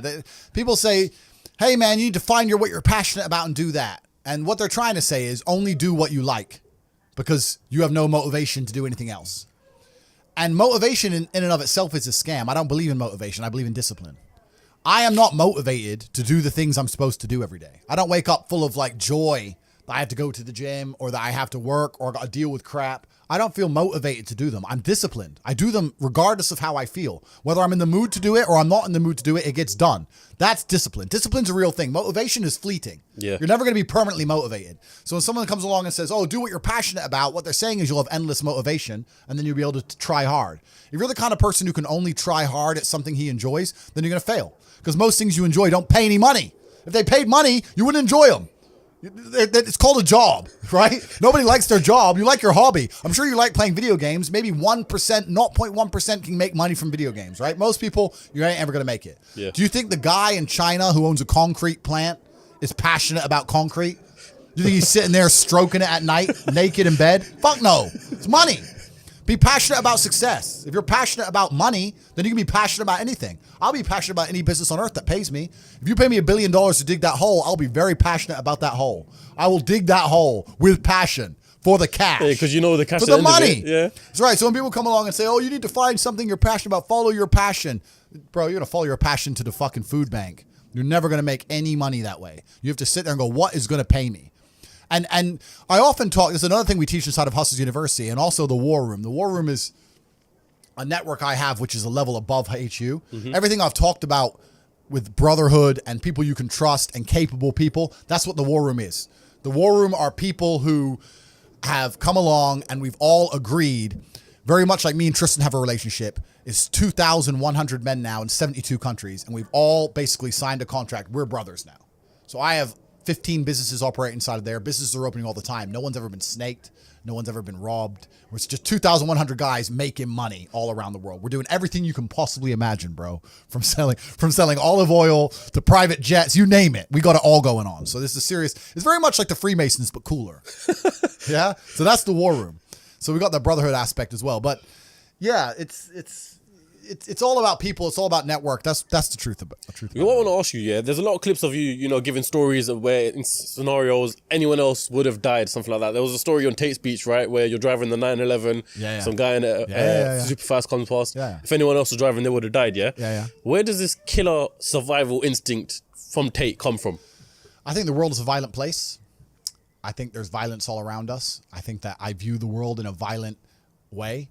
And I don't mean that in a negative context. I say a lot of things and people take them as negative, but I see them as positive, right? Like I say I'm an angry person and people imagine me to be like unhappy. Yeah. I'm super happy, but I'm angry. Angry is motivating to me. You can't sleep if you're angry, so you better work, right? So I'm an angry guy, but I'm a happy guy. And I see the world as a violent place. I've always seen it as a violent place. If most people look at a tree, they see a beautiful tree, right? If I look at a big, strong, beautiful tree, I think he must have fucked up every other little sapling around him. He took all the water, took all the nutrients. He destroyed them all. There was once 20 trees, and all 19 are dead. And they got one tree left, the big G, top G tree. Not one. Top tree. Tate. That's it. That's violence. Violence got him there, right? He destroyed his enemy. That's how he got to the top. You see a beautiful tree, I see violence. You understand? Yeah. And that's the true nature of the universe. You have to learn that you have to take things from other people, and by taking it, I'm not saying go rob a bank. I'm not saying that. I'm saying completely the opposite. You can be a philanthropist. I'm taking money from everyone inside of HU, but I'm changing their lives. It's a good thing. You can take money in a positive way. Most people don't look at life that way. And when you look at life that way, you need to start identifying. One of the things we teach inside of HU is to identify every single time your money is taken from you. So I say this to people. I say for the next 2 weeks, every time you spend money, even if it's £1, write down how they got it from you. And they're like, what do you mean? I'm like, all right, cool. You're walking down the street. You're going to Starbucks. You buy a coffee. Why did they take your money? Well, I wanted coffee. Yeah, but how? Okay, you wanted coffee, right? Cool. Did you only want a coffee because you saw Starbucks, or did you want a coffee beforehand? Why did you want their coffee and not another coffee? Did you buy a cake as well? Why did you buy a cake? All right, cool. So now you identified how they took your money. Then realize how they could have took more of your money. You bought a cake, but you didn't buy a sandwich. Why? The sandwiches weren't on display, or they looked cold, or they looked rubbish, or the woman who was serving me was old and ugly. Maybe she was a young cutie and talked to me about bologna sandwiches. I would have bought one, right? So you need to start identifying how your money is taken from you. Because once you identify how your money is taken from you, you can start to actually intelligently think about how you can take money from other people.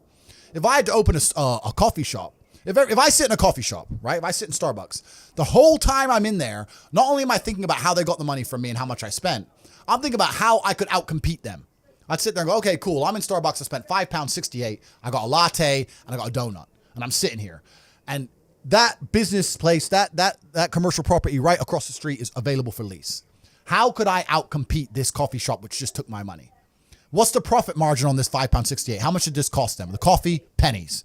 Donut, 30p maybe, right? How much is the staff? They pay the staff minimum wage £8 an hour. So I've already paid half. I've already paid 30 minutes work from that brokey, the wages. Yeah. She's there for another 30 minutes for free, right? How much is the rent? How much is the business rates? If I had to open up there, how would I attract people to come into my shop as opposed to their shop? They got a big brand name. I'm brand new. Okay, well, the bitch working here is ugly. My one's going to be hot. Boom, that's the beginning. Next thing, do they have any signage outside? No, I'm gonna try and put some signage outside. Do they have parking? No, I need parking. But you need to start thinking about how you can convince people to give you their money as opposed to giving it to the places they already give it. Different analytics. And once you do that, people say, I can't think of how to make money. If you start doing that for a year and just keep a notepad, you'll have 100 ideas of how to make money. You'll sit there and go, there's a place here that's doing this and we could do it better this way. This place online is doing this, we can do it better this way. And then to get them all done, what do you need? Network. You need people. It's all about people. Then you need to either go in the war room if you want to join, or have your people around you and say, okay, we can make money with this. Who's going to do it? Who's not lazy? Who's getting up at 4 a.m. tomorrow? Boom, let's get it done. So there's unlimited ways to make money, but most people go through life and their money is taken from them and they don't even identify how they got tricked out of it. They're just happy with it. Yeah, they just have, how did I spend 16 grand in Cirque last night? Oh, because my ass got drunk. How'd they get me drunk? Well, because the guy, when I first bought the first bottle of champagne, was there on the table, pouring, putting it in my hand, got me drunk, then I spent 16 grand on bottles. That's how they got my money. So if I open a club, I need to make sure when people first come in, they get fucking hammered. Nobody thinks about it that way. Nobody thinks, how did they get that out of me? Right? Why am I spending $2,000 for dinner in Novikov? Is it the food or is it the fact that I'm in Novikov and tag myself in Novikov? You have to identify how you're getting famoosed, how you're getting finessed. That's how you do it. But most people just walk through life getting finessed left, right, and center, giving all their money up. And they're like, oh, how did that happen? You got to learn to finesse other people. Yeah, but it's not finessing in a negative way. It's in a good way. It's a good way. You have to take money from other people. That's the only way you're going to make money. Yeah. You have to take it. There's a pimp, and he said a really intelligent line. He said, business is just other people's money. That's all business is. I want to start a business. So you want other people's money. That's what you want. So how are they going to give it to you? You have to think about it. Nobody thinks about it. And the easiest way to think about it is to think how you're giving yours away. That's a mental model you should adopt. Yeah. And you'll end up with loads of business ideas. Business ideas are everywhere. It's just execution, which is difficult. You know what? Going back to what we said earlier about the survival instinct here, at the end of the day, the way I see it is, and this relates to Islam as well, yeah? I'm a Muslim. Yeah. At the end of the day, when day of judgment comes and all that stuff, every man for themselves, essentially, right? Yeah. Am I right in saying that? Yeah, every man for themselves, and that's where that comes from. You're prepared for that. Yeah. And I saw in clips as well that you've got understanding and sort of respect for Islam. So a massive respect for it. I have a massive respect for Islam because they have principles which they refuse to bend on, and we live in a world now where every single principle is being constantly bent and broken. Yeah. And I like to see a fundamental, or I like to see a mental model which is rigid. Yeah, there's nothing left rigid anymore. The law isn't rigid. Christianity isn't rigid. Like the only thing you can sit there and say they will not bend or they will not break is Islam. So I have absolute respect for them because it's just a masculine imperative. It's just a masculine mindset to have. And as a man, I respect people who say what they mean what they say. Those are the rules. Oh, you don't like it? Tough. And besides Islam, there's not much of that left in the world now. Yeah. Now everything's just bending and breaking and they're just making it up. Yeah. Like I think Christianity is a joke. I think it's a joke of a religion. If someone were to ask me my religion, I would have to say, if I was to find God, it would have to be via Islam, because how am I going to go to a Christian church when they got gay pastors and shit? The Bible says no, and you're just ignoring it. What is this? It's not even a thing. Like, to me, it's a joke of a religion now. I think it's a joke. So if you're gonna bend all your own rules, if you're gonna be tolerant of everything and stand for nothing, then I don't think you have anything. It's just like people are getting onto the president of Qatar, because he's not allowing gay pride or flags or anything to be shown in the World Cup. Yeah. Right? So what's your opinion on, people expressing their communities, for example? My opinion is that you're in Qatar. Yeah.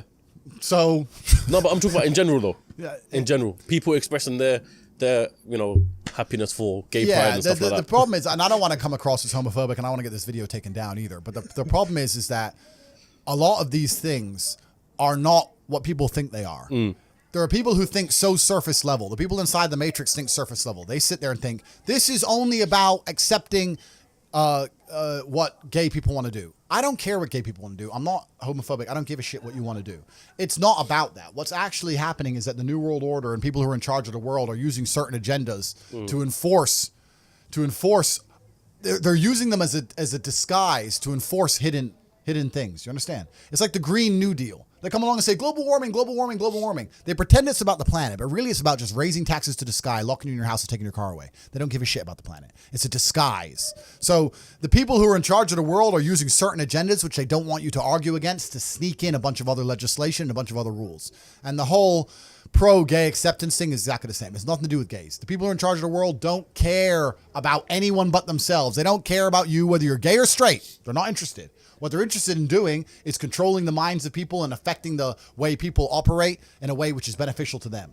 I don't want to get too political on this podcast and say what they're really doing because the video will get taken down. But anyone who has a brain, who wants to go and find out, you will find out that all this green agenda they're pushing has nothing to do with the environment. All this gay stuff they're pushing has nothing to do with gay people. It's all to do with control. The people who are in charge of the world want more control. If they gave a shit about global warming and rising sea levels, why does every single multimillionaire and billionaire buy a house on the beach? It's the first place they buy their mansion. I thought we're all going to drown next year. Bollocks, bro. It's a lie. It's all a lie. They don't care. But by saying that, now there's carbon credits, carbon limits. You can't drive your car past 8 p.m. because of the environment. You can't eat meat anymore because of the environment. Stay home, eat the bugs, be a slave, be a slave, be a slave. Every single government in the world is interested in control. That's all they've ever wanted. That's all they ever want more of. Governments want control. They want to control their populace. They think of us as sheep. We're cattle to them. They want us to comply. They don't want our individuality. They don't want us to think for ourselves. They want us to just sit there and obey like robots. So every single one of them is slowly inching, day by day, pushing the limits, taking as much control as they can from the people to the people who revolt. And if they do it slowly and incrementally, they get away with a lot. And that's what they're doing. And they're all inching towards communism, which is what they want at the end, because communism is the governmental system that allows us the most control over the world. People sit there and go, oh no, the governments don't want communism. The governments want free enterprise because governments want money and governments want you, everyone to be rich and they want people to be wealthy.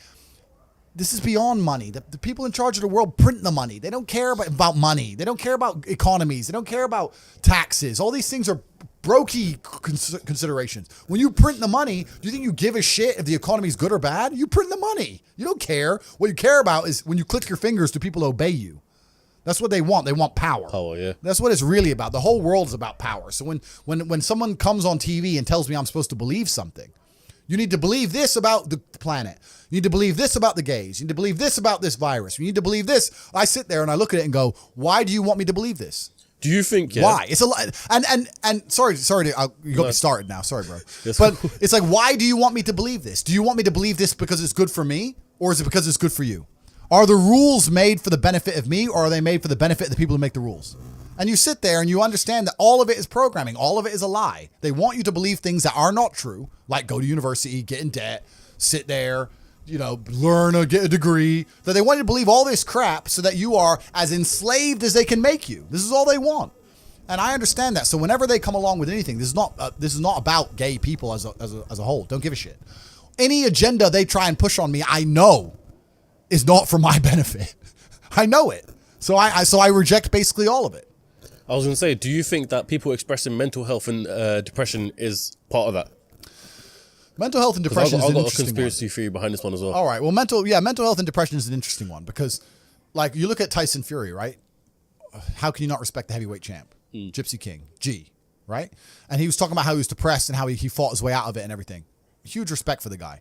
He was depressed, and the only way he fought and beat his depression was one day he got up, grabbed himself by the bootstraps, got in the gym, became the champ again, brought himself back to the former champion he was. He did it himself, right?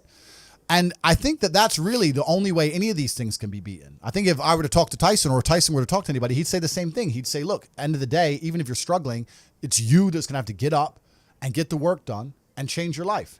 I think that a lot of the help, which is being purported now by the system, by the Matrix, isn't designed to help. I think it's designed to keep people in this state of depression because when you're depressed, you're submissive. You don't care about what happens to you if you're depressed. Depressed people aren't going to riot against a new law or against COVID tyranny because they're depressed. They're too busy. They're at home and they're sad.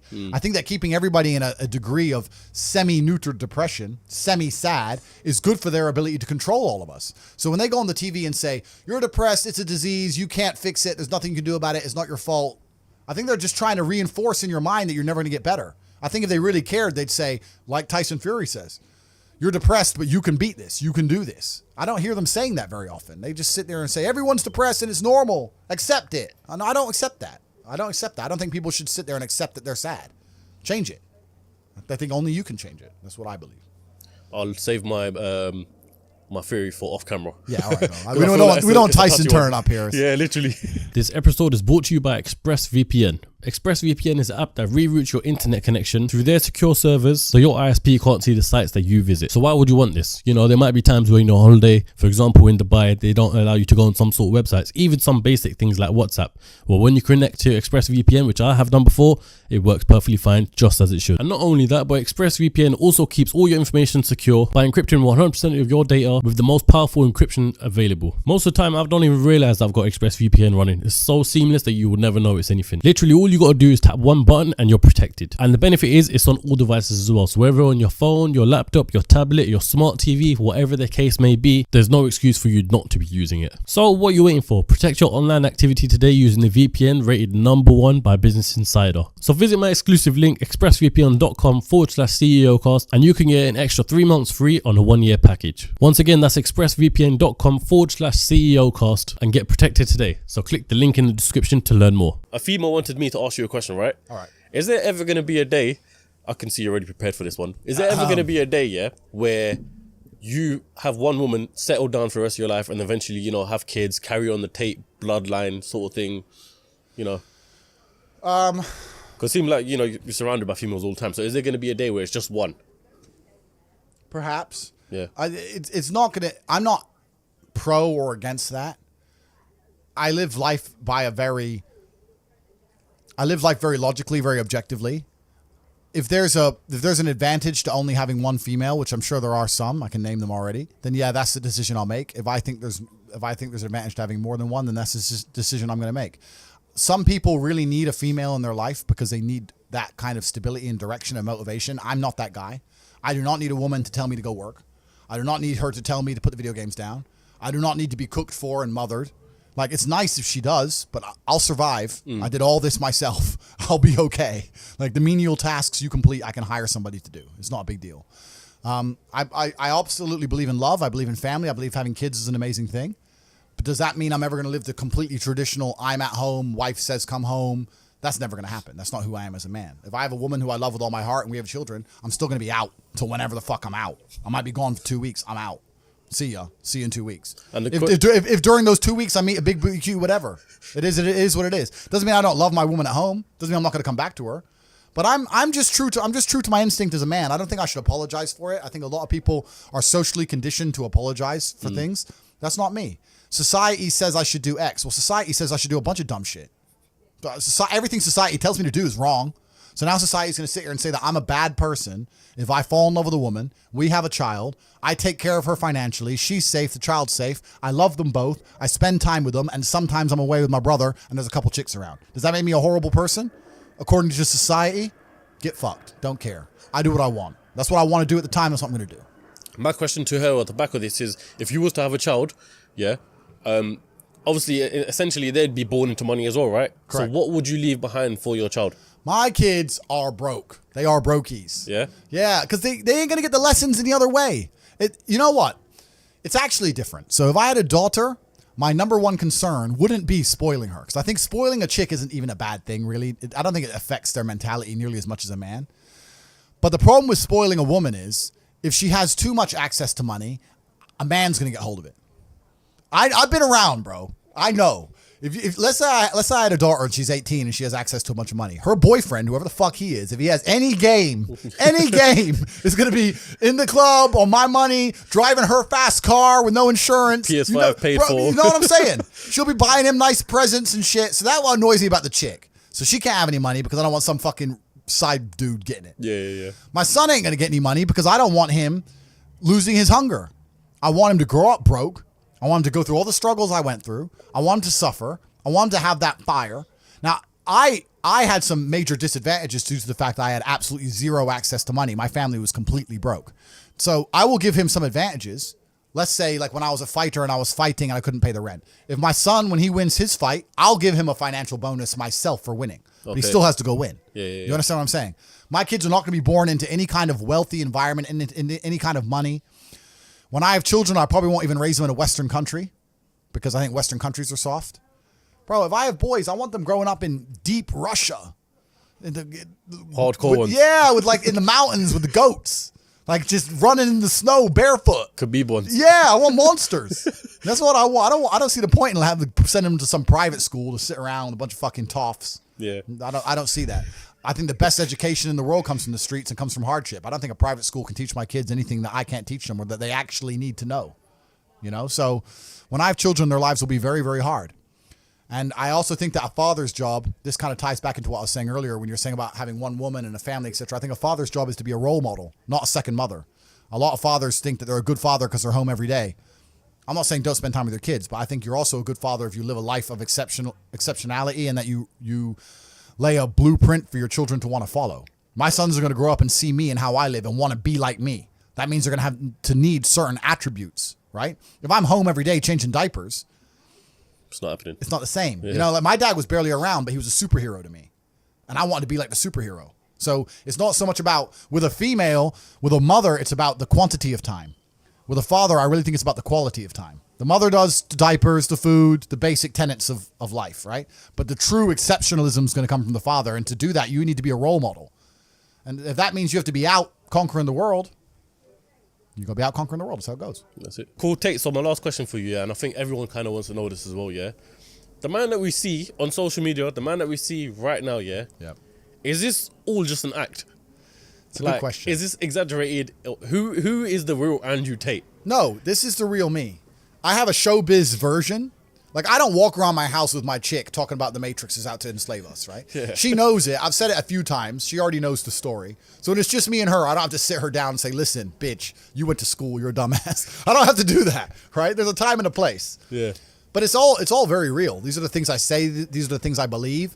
These are the things I talk about in my private networks. I just don't talk about them here to public. I don't talk about them nearly as deep or as advanced. Amongst my private networks, I like to talk about them at a much more intricate level because to the normies, to the brokies, they're not ready to listen to it. The Matrix, they say in the movie, people who are still dependent on the system will fight to defend the system. There are people who I will sit there and say to them, look, your university degree is a scam. They lied to you. I will show you how to make money. And their reply will be, no, I went to a good university. They are desperate. No, that degree means something. You work in Greg's, G. Doesn't mean, and shut up. They won't accept it, right? So certain people are not ready for the truth. People who are ready for the truth seek it and they find it. And those are the people I talk to inside of the War Room at Hustlers University. I talk to them at a much deeper level. But yeah, this is all very, very real. I have a showbiz version of myself because in the world we live in today, you need to be able to get information across compendiously and precisely. No one has an attention span. So I'm very good at talking quickly and talking quickly without mistakes and getting my points across and using analogies. I'm very good with analogies. This is all, I wouldn't say it's rehearsed, but it's very conscious because I have a lot to say, right? I can't sit here and go, money, because no one's going to watch it. Yeah. Right? So people will probably look at me and think it's fake. It's not fake. It's just a matter of me understanding how things need to be done. And as a professional, I do things as a professional. I'm on a podcast, so I'm going to be professional. I'm going to get as much information across as possible. And my mind works quicker than my mouth. I'm lucky. I'm smart. So that's how it goes. Tate, I want to appreciate you very much for your time. Thank you. There's always that fear when you have a podcast like this that, you know, the guests are going to back out last minute. Yeah. So I want to really appreciate the fact that you're here and that you've given plenty of time. And before we end up, can't let you go empty-handed. So I've got a few things. Obviously, Sunama. It's Christmas. Christmas come early. Sunama has sponsored this video. So we've kindly got the main man. Do you want to give it or? You must, yeah, we kindly got the main man to give you some perfumes. Amazing. So on this side here. Because you know what? I wasn't getting any girls in my life. I was thinking, what's going on? Maybe I don't smell good. Yeah. Maybe I don't smell good enough. And also, this one's on behalf of us. I know you're interested in Islam. Yep. So you don't have to accept this, but this is a choice. I will accept it, my English friend. translation of the Quran. So if you want to Amazing. seek more knowledge. Thank you very much, bro. I appreciate that very, very much. Have that. I'm always out for knowledge, my friend. Thank you very, very And much. then I the last appreciate one, that.